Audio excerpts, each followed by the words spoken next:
Welcome back mga idol sa Bako Recaps YouTube channel. Sana'y naging maganda ang pasok ng bagong taon sa inyo.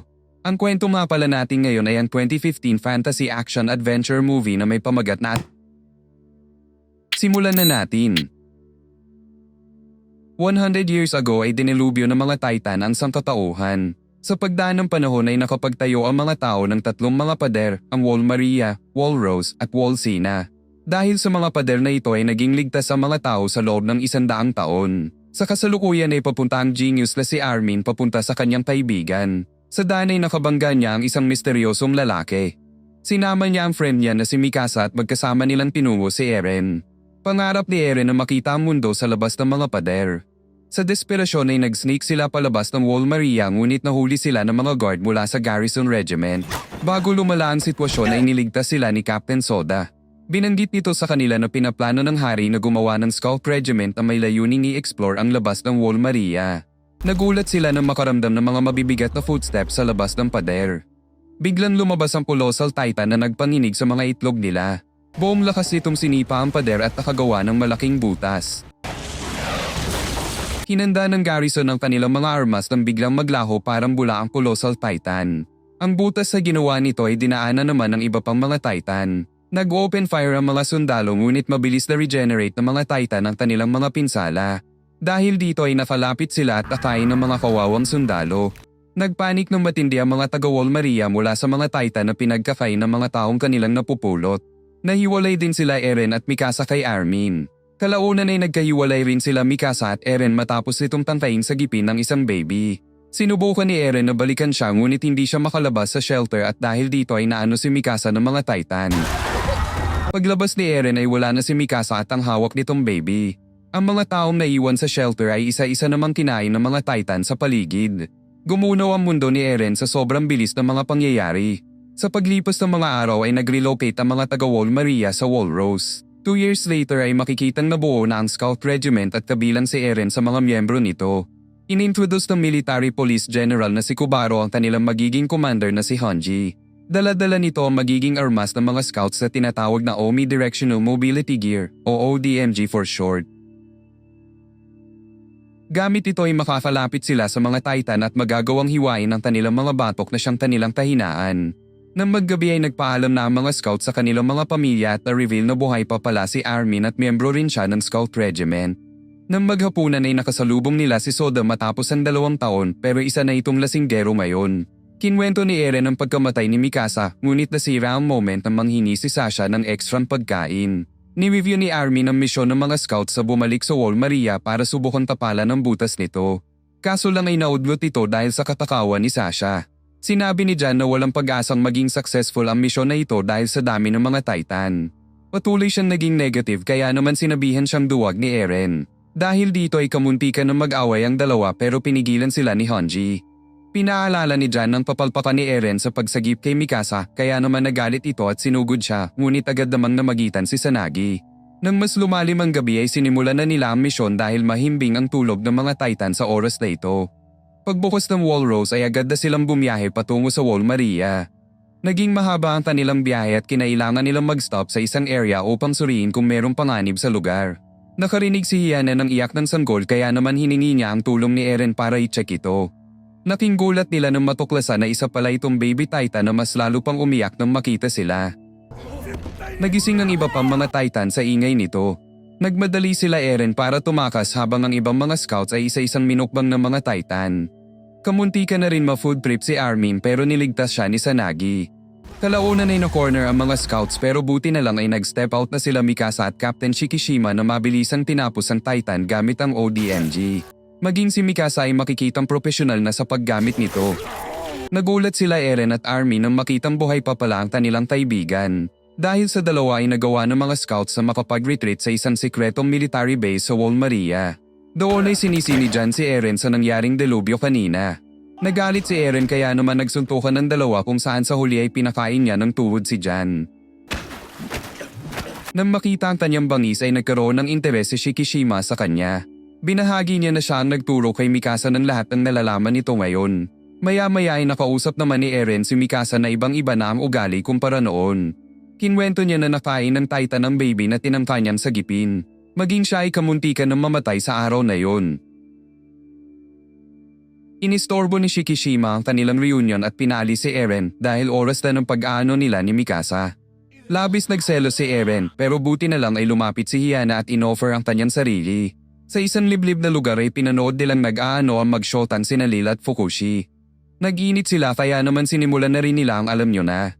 Kaso lang naudlot ito nang biglang magpakita ang Titan na agad kinain ng malanding si Hiyana. Nagbigay ng alert si Hanji sa mga scouts upang maghanda para sa paparating na mga Titan. Sa isang punto ay nabiktima si Fukushi ng Titan kaya naman nangako si Lil na igaganti ang kanyang nobyo. Muli naman nag-team up sila Shikishima at Mikasa upang paslanin ang mga Titan sa lugar.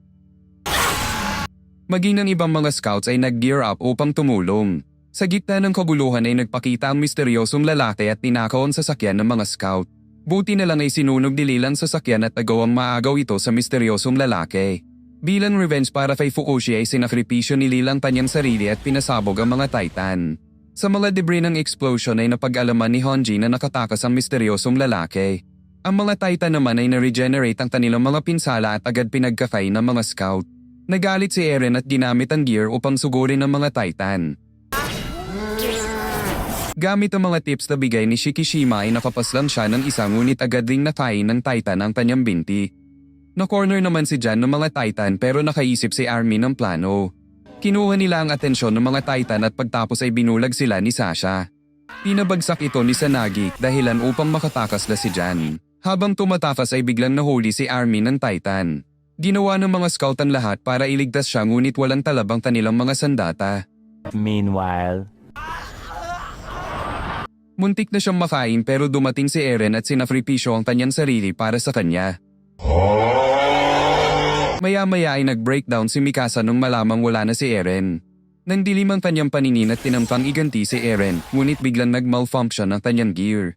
Na-corner siya ng Titan na kumain kay Eren at muntik nang mapaslang kaso lang ay biglang nag-emerge mula dito ang Attack Titan. Laking gulat ng lahat ang makita ang Attack Titan na walang awang pinagpapaslang ang mga kapwa niya Titan. Nag-rampage ito sa lugar hanggang sa kusa nang umatras ang mga Titan dahil sa takot sa kanya. Kaso lang maging si Mikasa ay tinangka niyang atakihin pero buti na lang ay bigla itong nanghina at bumagsak.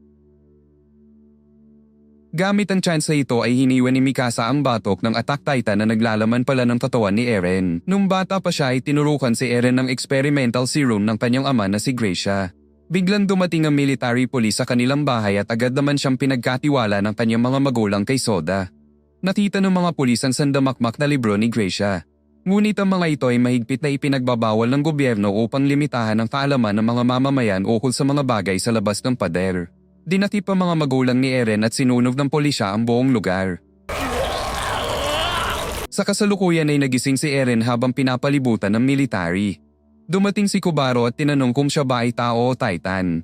Pilit na pinaliwanag ni Eren na siya ay tao, ngunit ayaw maniwala ni Kubaro ayon nga sa kanyang mga nasaksihan.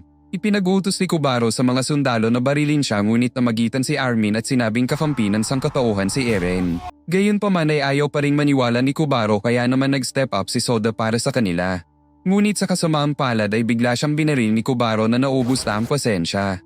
Tatapusin na rin sana ni Kubaro si Eren ngunit biglang dumating ang Armored Titan at kinidnap ito. Pumanaw si Kubaro dahil sa nangyari habang ang mga scouts ay pilit namang nililigtas si Eren mula sa Titan. Kaso lang ay walang talabang kanilang armas sa balat nito dahilan upang malayang makatakas ang Titan sa lugar. Maya-maya ay nagising si Eren sa isang misteryosong bunker. Nasa lugar din si Shikishima na sinabing niligtas siya nito mula sa Armored Titan. Biglang nag-play ang isang footage kung saan na-reveal na ang mga Titan ay nagmula sa isang military experiment na may layuning gamitin sila para sa gera. Kaso lang mula dito ay nagkaroon ng isang virus na unti-unting ginawang Titan ang sangkatauhan. Tinangka ng mga survivor na lumaban pero sa huli ay hindi nila kinaya ang mga Titan at napilitang magtayo ng 3 mga pader na nagligtas nga sa kanila sa loob ng 100 taon. Sinabi ni Shikishima na ginagamit ng gobyerno ang mga Titan bilang panakot sa mga mamamayan upang hindi na nila pangarapin pang lumabas sa mga pader. Sa labas ay pinakita niya kay Eren ang kanyang rebel force na sa loob ng maraming taon ay kumakalap ng impormasyon at nagnanakaw ng mga armas upang i-overthrow ang gobyerno. Nang malaman ito ay nag-volunteer si Eren na tumulong sa kanilang mithiin. Na-spot nila ang mga Titan malapit sa area at mula dito ay na-realize ni Eren na nasa Wall Maria sila. Samantala nilibing na nila Armin si Soda. Binalak naman ni Honji na ituloy ang misyon sa pagtapal ng butas sa Wall Maria. Matapos mag-ready ay bumiyahe na sila kung saan iniwasan nila ang mga daan na pinapalibutan ng mga Titan. Pagdating sa Wall Maria ay na-spot nila ang bomba na dating pinaglalaroan ni Eren. Naisip ni Armin na pwede nilang gamitin ito upang tapalan ng butas sa pader. Dahan-dahan nilang nilagay ito sa sasakyan at nang makita ang view ay naalala ni Mikasa ang kabaitan ni Eren sa kanya. Nagpatuloy ang kanilang biyahe ngunit kalaunan ay na-stop sila ng rebel force ni Shikishima. Nang makita ang kanilang mga armas ay hindi napigilan ni Honji na isa-isang suriin ang mga ito. Biglang binunyag ni Shikishima ang kanyang tunay na plano na gamitin ang mga armas na ito upang ibagsak ang Walrus at Sina. Pag nangyari yun ay mapapasok na ng mga Titan ang lugar at eventually ay mapapabagsak nila ang gobyerno. Agad na tumanggi si Eren dahil maraming inosenteng buhay ang madadamay sa request sa planong ito. Gayunpaman ay buo na ang desisyon ni Shikishima na inimbitahan pa nga sila na sumali sa kanilang misyon. Tuluyan ang nagalit si Eren at inatake si Shikishima kaso lang ay sobrang layo ng level niya kumpara sa Kumag. Ilang beses siyang bumahon ngunit ilang beses rin niyang kinain ang pamao at paan ni Shikishima. Namagitan si Mikasa na labis nang nagsisisi sa pagpapaano niya kay Shikishima ngunit maging siya ay nagawang saktan nito. Nagpatuloy si Shikishima sa panggugulpi kay Eren ngunit nakaisip na ng plano si Armin. Kinuha ni Sasha ang atensyon ni Shikishima at nagbanta naman si Armin na pasasabugin ang buong lugar. Habang distracted ay biglang pumasok si Sanagi sa eksena at pilit na binagsak ang tore. Walang awa siyang pinagbabaril ng mga rebelde ngunit nagawa naman niyang ibagsak ang tore na naging dahilan upang sumabog ang mga explosives nila Shikishima. Dahil sa kanyang sakripisyo ay nakatakas sila Eren ngunit agad din namang nakahabol si Shikishima at ni-reveal ang kanyang sarili bilang armored titan. Inatake siya ng ibang mga titan ngunit walang kalaban-laban ng mga ito sa kanya. Agad na sumugod sila Eren at binulag naman ni Sasha ang titan dahilan upang maka-free hit ang mga scout. Tinangka ni Jan na tapusin ang laban ngunit na-predict siya ni Shikishima at kamuntikan ng mamatay. Buti na lang ay sinakripisyo ni Eren ang kanyang sarili para sa kanya.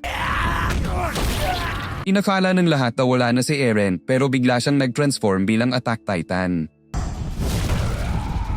Nagkaroon ng matinding laban ang dalawa at dahil sa sobrang lakas ng suntok ng Armored Titan ay naninig ang itlog ni Eren sa loob. Patuloy na nagulpi ang Attack Titan pero kalaunan ay nakapag-counter shot at nakagamit ng armas para ma-incapacitate ang Armored Titan. Gamit ang chance na ito ay ginawa niya ang move na ginamit niya kay Jan upang tuluyang talunin si Shikishima. Bago maubos ang lakas ng Attack Titan ay agad inutusan ni Armin si Eren na pulutin ang bomba at ilagay ito sa pader. Kaso lang ay naubos na nga ang energy ni Eren dahilan upang mag-collapse ang Attack Titan sa pader. Mabilis na kumilos si Mikasa at tinarak ang kanyang espada na agad ring gumising kay Eren. Dahil dito ay successful na niyang natapos ang kanilang misyon. Samantala nakasurvive pala si Honji mula sa pagsabog kanina kaso lang ay nakaligtas rin pala si Kubaro sa kanyang pinsala. Sinetop na ni Armin ang bomba na sasabog sa loob ng 5 minuto nang biglang dumating sa lugar si Kubaro at agad binaril si Armin. Nagalit si Sasha na agad pumana. Habang nalalaglag ay na-reveal na si Kubaro pala ang Colossal Titan na siyang bumutas sa Wall Maria 2 years ago. Sumugod ang mga scout sa Colossal Titan ngunit binugahan sila nito ng napakainit na usok. Muntik na rin itong makuha ang bomba ngunit sinakripisyo ni Jan ang kanyang sarili upang hindi ito mangyari. Muntik nang madamay si Eren pero nag-fire si Honji ng rocket laban sa kanya. Dahil dito ay nagawa ni Eren na makapag-land sa batok ng Colossal. Naubos na ang oras ng bomba ngunit hindi naman ito sumabog kaya naman ginamit ni Mikasa ang gear upang i-check kung ano ang naging problema. Habang sinusuri ang bomba ay biglang dumating si Shikishima sa lugar. Binuksan naman ni Eren ang batok ng Colossal at tinamtang tapusin si Kubaro kaso lang ay nahuli siya nito. Fortunately ay dumating si Shikishima ng naka-armored Titan form at sinakripisyo ang kanyang sarili gamit ang bomba upang tuluyang tapusin si Kubaro. Muntik nang malaglag si Eren mula sa explosion pero sinagip siya ni Mikasa. Natuwa ang mga bida ng matapalan ng Wall Maria dahil sa pagsabog. Sila Eren at Mikasa naman ay nag-e-enjoy habang nakatingin sa mga tanawin na first time lang nilang nakita.